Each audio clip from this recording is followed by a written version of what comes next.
जोहार, नमस्कार। आप देख रहे हैं आपका अपना एडी जन सेवा ऐसा कि स्वास्थ्य मंत्री रात को 9 बजे इस जिला कार्यालय छोड़ के जा रहे हैं घर। और यह कोई आपातकालीन बैठक नहीं है, या कोई मैराथन बैठक भी नहीं है कि शहर में कुछ इमरजेंसी हो गया और मंत्री के साथ साथ वह जिला प्रशासन में हर अधिकारी, चाहे थाना प्रभारी से लेकर एसडीएम, डीसी सभी थे।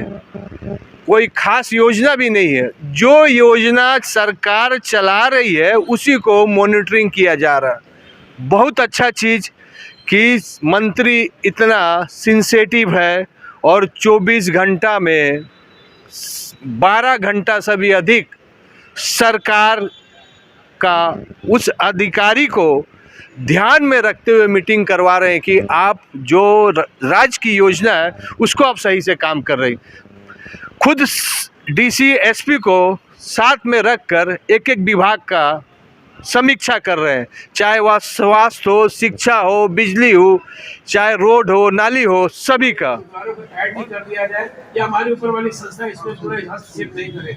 अपनी मन मर्जी कर रहे हैं, कोई किसी ऐसा करना कि ना उद्धव का ना मार्को। इस ये लोग का जो एक संस्था है जो अकाल, तो वो संस्था ही इन लोगों का नीतिगत निर्धारण करती है। हमारा सिर्फ काम है लॉ एंड ऑर्डर मेंटेन करना है, ईमानदारी से चुनाव कराना। और उसमें यदि ये लोग का ये है कि 15 दिन बोल रहे हैं तो आप 15 दिन नहीं तो 10 दिन वहाँ पर एक दिन भी बर्दाश्त नहीं हो रहा सर। अभी तक हम लोग को कोई चिट्ठी नहीं मिली है सिख समाज की। और परसों नंबर ऑफ वैकेंसी अब तक दिए हुए फॉर्म 9 बजे भेजे ग्रुप में, ठीक है। तो मैं क्यों जाऊंगी? अलावा नहीं दिया जा रहा है। आधार कार्ड में जैसे सपोज सेक्रेटरीट के पास वाला लोकेशन है तो वही दिया जाएगा। सपोज वो अगर केरला समाज में मान लीजिए फॉर्म स्कूल वाइज आता है, स्कूल वाइज नहीं। ऐसे कैसे? मुझे सेक्रेड हार्ट में एडमिशन चाहिए तो मैं सेक्रेड हार्ट का फॉर्म मंगाऊंगी। हाँ मैम, स्कूल का नाम हम लोग लिख कर दे रहे हैं। झारखंड सरकार द्वारा सभी घरेलू विद्युत उपभोक्ताओं को महीने में 100 यूनिट बिजली फ्री दिया जा रहा है। महीने में 100 यूनिट फ्री बिजली पाने के लिए आपको अपने घर में बिजली मीटर लगाना अनिवार्य है। अगर अभी तक आपने अपने घर में बिजली का मीटर नहीं लगवाया है तो आज ही अपने बिजली कार्यालय से संपर्क करें और अपने घर में बिजली का मीटर लगवा लें। बिजली का मीटर लगने के बाद आपको हर एक महीने 100 यूनिट फ्री बिजली उपलब्ध कराई जाएगी। धन्यवाद। पूर्वी सिंहभूम के नेतृत्व में आज एक जिले के विभिन्न समस्याओं को लेकर, विकास को गति देने को लेकर, विधि व्यवस्था और संबंधित माननीय मुख्यमंत्री जी के महत्वाकांक्षी योजनाओं पर और राज्य सरकार जिन विचार पर इस सरकार इस राज्य को स्थापित कर रही है, जनता का जनता के लिए, जनता के द्वारा शासन जो लोकतंत्र की परिभाषा है, पर एक लंबी गंभीर बैठक हुई है। बिजली को लेकर, पानी को लेकर, सुरक्षा को लेकर, दुर्घटना को लेकर, डेवलपमेंट को लेकर, विभिन्न योजनाओं पर बहुत लंबा चर्चा हुआ है और काफ़ी सार्थक चर्चा है। और मुझे बहुत उम्मीद है कि इस बैठक के बड़े अच्छे आउटपुट निकलेंगे।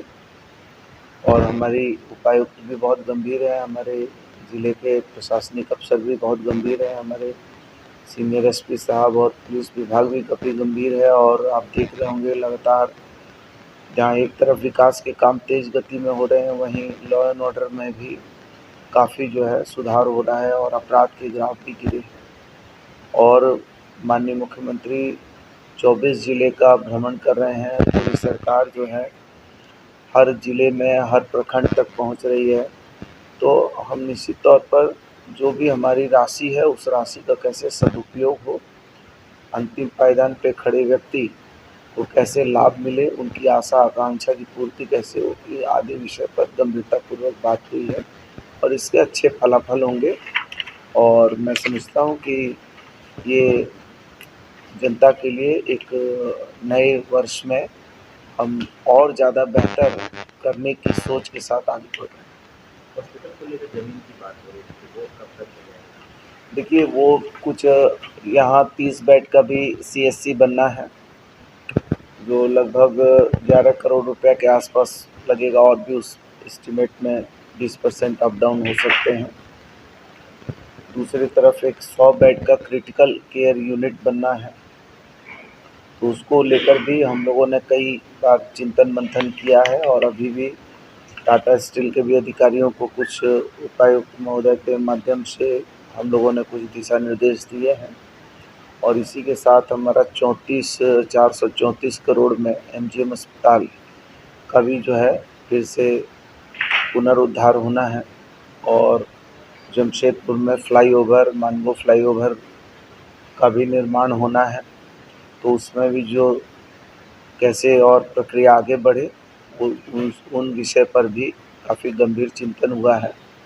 और इसी के साथ हमारा जो है शहर में जो डेंसिटी है ट्रैफिक की, उसको लेकर हम लोग अंतर्राज्यीय बस पड़ाव का निर्माण हाईवे में कर रहे हैं, तो उसको लेकर भी हम लोगों की चिंता है। साथ ही जितने हमारे जो लोग दुर्घटना में मौत हुई है, ये पहली सरकार है जिसने दुर्घटना में मृत्यु जो हुई है उसको भी आपदा से 1 लाख रुपया तत्काल राहत देने का जो हमारा काम है, उस पर भी हम लोगों ने करीब करीब जितने लोग हैं उनको देने का काम किया, और कुछ बचे हैं तो उसका भी रिव्यू वगैरह किया है। तो बहुत तरह से सभी जनोपयोगी चीज़ों पर चर्चा हुई है, और मैं समझता हूँ इस ज़िले के लिए एक आने वाले समय में बहुत अच्छा इसका रिजल्ट होगा। नई योजना तो हमने कहा कि ये बड़ा तोहफा हम लोग दे रहे हैं। ROB हमारा जो है, ROB पर भी हमने चर्चा किया है, और उपायुक्त महोदया ने जुगसलाई ROB के लिए आपको मालूम होगा कि 54 लाख रुपया का हम वहाँ जो है स्ट्रीट लाइट वगैरह लगाने जा रहे हैं। कुछ जाली वगैरह के लिए भी वो सारी चीज़ों को हमारी उपायुक्त के माध्यम से RCD को सारी चीज़ें प्रेषित की जा चुकी हैं, और वो भी जल्दी हम लोग उसमें तो सज्जा वगैरह करके उसको जल्दी ही हम माननीय मुख्यमंत्री जी के कर कमलों से उसका जो है शिलान्यास उद्घाटन करवा देंगे। मंत्री जी, जो टाटा स्टील से NOC मिल गया, जो पुल का जो शिलान्यास हुआ है, उसमें कोई पेच फंसा नहीं? देखिए अब पेच उस तो कुछ नहीं फंसा है, लेकिन जब कोई बहुत बड़ी योजना आती है, अब 500 करोड़ का फ्लाईओवर आएगा, तो फ्लाईओवर जब आएगा तो हमको ये भी देखना होगा कि शहर की यूटिलिटी प्रभावित नहीं हो। कम से कम यूटिलिटी को प्रभावित करते हुए हम उस योजना को कैसे उसको करें। तो कभी कभी डिज़ाइन वगैरह होती है, तो डिज़ाइन वगैरह में कभी कोई ऐसा इशू आ जाता है कि जिस इशू में हमको कहीं पर मान लीजिए कि उसको लगाना है, कॉलम खड़ा करना है, और वहाँ पर यदि यूटिलिटी की प्रॉब्लम है, कुछ ऐसे वायर गए हैं या पानी की ज़रूरत है और उसको हम नहीं छेड़ सकते हैं, तो फिर से उसका जो है डिज़ाइन का रिवीजन होता है, और वो हमारे CDO वगैरह उसका रिवीजन करते हैं। तो रिवीजन करके फिर जल्दी ही हम उसको नए स्वरूप के साथ, टाटा स्टील इसमें पूरा सहयोग कर रही है। टाटा स्टील कहीं पर कोई इबट नहीं है। बहुत लोग मुंगेरी लाल के हसीन सपने भी देख रहे हैं कि उनको ये लग रहा है कि साहब ये इतना बड़ा हो जाएगा तो इस सरकार का एक बहुत बड़ा तोहफा जनता को मिलेगा। तो खैर ये राजनीति में होता है, इसको मैं बुरा नहीं मानता हूँ, लेकिन हमारा काम है कि हर तरीके से हमारी सरकार जनता के लिए, जनता के सरकार रहेगी, और इसलिए वो फ्लाईओवर बनेगा, और आप लोग खुद उस फ्लाईओवर के प्रत्यक्षदर्शी गवाह बनेंगे, मैं इतना आपको विश्वास देता हूँ। देखिए हमारे मुख्यमंत्री जी की सोच है कि पहले जब हम लोग पूर्व में भी विधायक थे और जाते थे, तो बस्तियों में हमारी वृद्ध माँ बोलती थी कि हमको वृद्धा पेंशन नहीं है, कोई बोलता था कि हमको विधवा पेंशन नहीं है। तो हमारी सरकार की ये सोच है कि हम लोगों ने सर्वजन पेंशन स्कीम लागू कर दिया। हमारी सोच है कि हमने ओल्ड पेंशन स्कीम लागू कर दिया। हमारी सोच है कि पुलिस के लोग, मैं बार बार कहता हूँ कि पुलिस ने ही पीट के हमको नेता बनाया, उसका एहसानमंद है। तो हमने जो है क्षतिपूर्ति अवकाश और 13 महीना का जो है इनका भत्ता भी ला दिया है, महंगाई भत्ता। इसी के साथ पुलिस के लोगों का एक डिमांड और था कि हमको आपको याद होगा कि जमशेदपुर में जब पुलिस के लोग को टाटा कंपनी TMH में फ्री इलाज करती थी, आज बंद हो गया, याद है ना आपको। अब तो हमने अभी ये निर्णय किया है, हमारी सरकार ने निर्णय किया है कि हम पूरे राज्य के कर्मियों को उसमें पुलिस भी सम्मिलित है, पूरे राज्य के कर्मियों को स्वास्थ्य बीमा कराएंगे और उनको 5 लाख रुपया तक का कैश कार्ड कराएंगे। वो भी कैबिनेट में हम लोग अपने तरफ से प्रस्ताव भेज रहे हैं।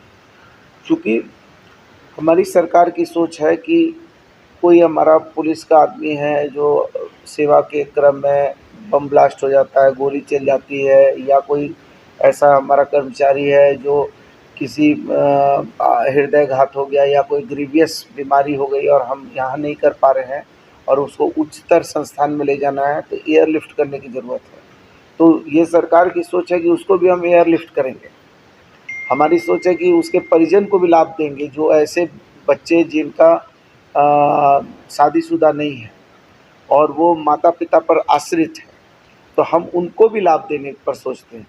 कभी किसी ने ये नहीं सोचा था कि कभी कभी हमारी बहन जो है पति छोड़ देता है और परित्याग कर देता है, उसका कोई कहीं पर संविधान से हमारे इस पे कोई यही नहीं था, लेकिन हमारे मुख्यमंत्री, हमारी सरकार की सोच है कि जो परित्याग की हुई बहन है उसको भी हम जो है पेंशन स्कीम से जोड़ेंगे। तो हम सेंट्रल गुरुद्वारा कमेटी जमशेदपुर मिंदे पाजी ने फिर अपना प्रस्ताव जिला प्रशासन के पास रहा, और सबसे बड़ी बात है कि उस मीटिंग में स्वास्थ्य मंत्री बन्ना गुप्ता जी भी साथ में, तो दोनों को यह फिर मांग किया गया कि चुनाव का डेट डिक्लेयर हो गया और हम लोग को प्रचार करने का टाइम नहीं है, और जो गुरुद्वारा था उनका भी नाम अभी तक ठीक से लिस्ट में आया नहीं है, तो हम लोग कैसे करके चुनाव करेंगे। मंत्री जी ने बहुत अच्छा जवाब दिया कि यह काम जो इन लोग के अल्पसंख्यक के है वो करेंगे, लेकिन हम लोग काम है कि लॉ एंड ऑर्डर को फॉलो करना।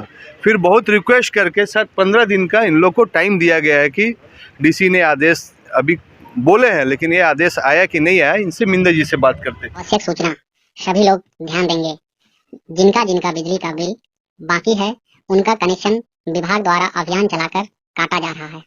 अगर आपका भी बिजली का बिल बाकी है तो इसे जमा कर दें, अन्यथा विभाग द्वारा आपका कनेक्शन भी काट दिया जाएगा।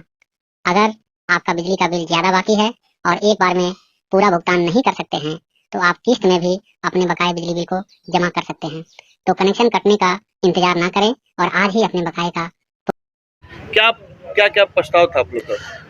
सीजीपीसी का इलेक्शन जो है होने जा रहा है, इसमें जो आज फिर अपनी गुंडागर्दी दिखाते हुए जो है कमेटी ने जो है 2 गुरुद्वारों को नहीं लिया है। इसका हमें ना तो कोई जानकारी है और ना ही जो हमारे को किसी कारण से जो है नहीं पता है। आज जो है ये हमें सूचना मिल रही है दूसरों के थ्रू कि जो है कि परसों सीजीपीसी का इलेक्शन है, जो कि बहुत ही शर्मनाक पूर्वक है कि ये इलेक्शन इस तरह बिना बताए हुए आप एक ही दिन छोड़ के इलेक्शन कराते हैं। ये कहाँ से उचित है? 15 दिन का समय जो है हमें दिया जाए। आज हम जो है अपनी गुहार जो है हमारे स्वास्थ्य मंत्री श्री बन्ना गुप्ता जी, हमारे डीसी साहिबा एवं हमारे एसडीओ साहब जो है, एसडीएम जो है, वो उनके सामने जो है हमारी सारी बातें हमने रखी। उन्होंने बिल्कुल आश्वस्त किया है कि ये धर्म का काम है, ये धार्मिक काम है, धार्मिक काम में हमारा हस्तक्षेप बिल्कुल नहीं है। आप जो आपकी अपर कमेटी, आप उनके पास अपनी बात रखिए और 15 दिन के बाद ये जो है जो सही निर्णय होगा उस पर आप अपना चुनाव करवाइए। मैं उनका बहुत बहुत धन्यवाद देता हूं, हमारे जिला प्रशासन का, जो इस तरह की हमारी बातों को उन्होंने सुना है और समाज के आगे रखा है। ये हमारे समाज के लिए एक बहुत अच्छी बात है, क्योंकि हम समाज को बिखारना नहीं चाहते। सभी गुरुद्वारा जो हैं उसमें सम्मिलित होकर अपना मताधिकार का प्रयोग करना होने चाहिए। यही मेरी सबसे कामना है और मैं जिला प्रशासन को अति धन्यवाद देता हूँ। बोले सो निहाल। शांतिपूर्वक चुनाव हो जाए, इसके लिए आप लोग कितना मेहनत कर रहे हैं और ये चीज प्रशासन आप लोग से कितना सहयोग कर रहा है? हम लोग शांतिपूर्ण चुनाव हो जाए उसके लिए ही हम लोग प्रशासन के पास आए, उपायुक्त के पास मंत्री महोदय मिले हैं। उनका आश्वासन है कि 15 दिन तक ये के अंदर में बने 15 दिन का समय दिया जा रहा है, उसके बाद मैंने चुनाव होगा। और ये जो 3 गुरुद्वारे जिनका नाम कटा, सुनने में आ रहा है कि एक का नाम जुड़ गया है, 2 का नहीं है, उनको भी जोड़ना चाहिए। किसी गुरुद्वारे को भी वोट से वंचित नहीं रखना चाहिए। शांतिपूर्ण तभी होगा जब सब गुरुद्वारे मिल के करेंगे।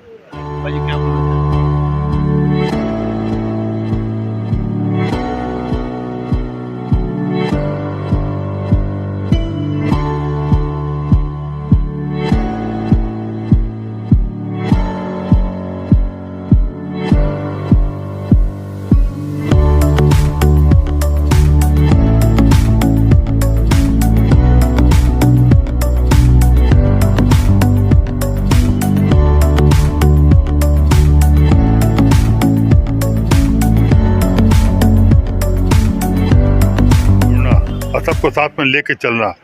तो जिन 2 गुरुद्वारों को वंचित किया गया है, सीताराम डेरा और 3 पीरियड को, मैं 5 मेंबरी संचालन समिति से यही कहूँगा कि वो सिख कौम की इज्जत को देखते हुए, सबकी मर्यादा को देखते हुए, सबको अधिकार अवध डालने का वो उनका नाम भी जोड़े और सबको मताधिकार दें, ताकि जो चुनाव है शांतिपूर्ण ढंग से हो। सिख समाज सभी समाज को जोड़ के काम करता है और आज सिख समाज में वह गलती सीजीपी के जो कमेटी है वह कर रहे हैं कि जो भी गुरुद्वारा को उनको नाम नहीं जोड़ा जा रहा और चुनाव से उनको संवैधानिक अधिकार नहीं दिया जा रहा। लड़ाई इसी के लिए है और हमें लगता है कि जिला प्रशासन इसमें पूरी तरह नज़र है और जिला प्रशासन इसमें कुछ न कुछ कदम उठाएगा।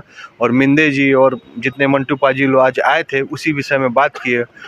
अब देखना है कि चुनाव शांतिपूर्वक होता है कि नहीं, ये बहुत बड़ी और बहुत अच्छा चीज़ है कि जो चीज़ में विवाद है मंत्री जी ने खुद ही किया। उसमें बहुत अच्छा हमने सवाल पूछा कि जो आपका जो प्रस्ताव है जो ओवरब्रिज का, उसमें कहाँ पेच है, तो उन्होंने सही बताया कि जो भी पेच है उसको सॉल्व किया जाएगा और जो मैंने घोषणा झारखंड सरकार ने जो घोषणा की है उसको धरातल में उतारा जाएगा। इसी बीच सीजीपी का जो आपका चुनाव के कारण जो इन लोग का भी प्रॉब्लम था उनको भी सॉल्व किया गया।